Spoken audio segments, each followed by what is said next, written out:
Pension আমার অধিকার, এই অধিকার সবার চাই, এই অধিকার সবার চাই, পেনশন আমার অধিকার। জয় বাংলা, জয় বাংলা, জয় বঙ্গবন্ধু, জয় বঙ্গবন্ধু। দিয়েছি তো রক্ত, আরো দেব রক্ত, আরো দেব রক্ত, দিয়েছি তো রক্ত।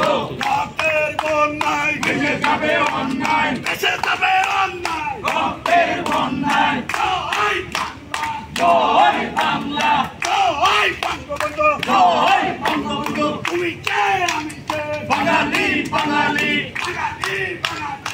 তুমি কে আমি কে, তোমার আমার ঠিকানা পদ্মা মেঘনা যমুনা, পদ্মা মেঘনা যমুনা, তোমার আমার ঠিকানা।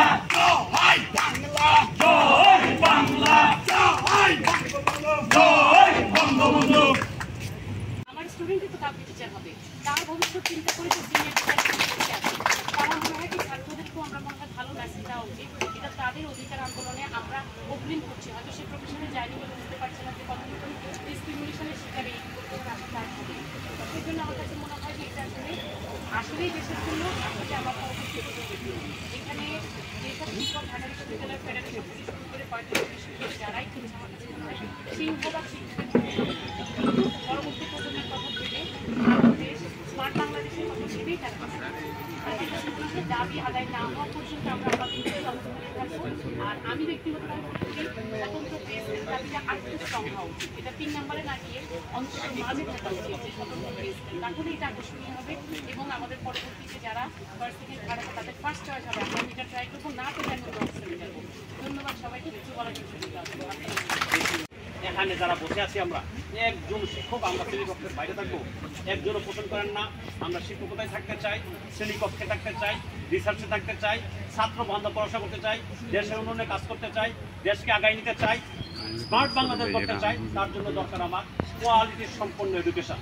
আর কোয়ালিটি সম্পন্ন এডুকেশন দিতে হলে আমার এই শিক্ষক সমাজকে অর্থনৈতিক সংকটে রেখে আমাদেরকে বৈষম্যমূলক পেনশন নীতিমালা আওতায় রেখে একটা তথাকথিত পেনশনের নামে টেনশনে ফেলাই দিয়ে জীবন বিমা আন্দোলনকে আমাদের একটা লামসাম ধরাই দিয়া এই ধরনের একটা কর্মসূচির মধ্যে দিয়ে রাস্তায় ফেলাই দিয়া আমাদেরকে এই বাংলাদেশ স্মার্ট বাংলাদেশ হবে না ভাই।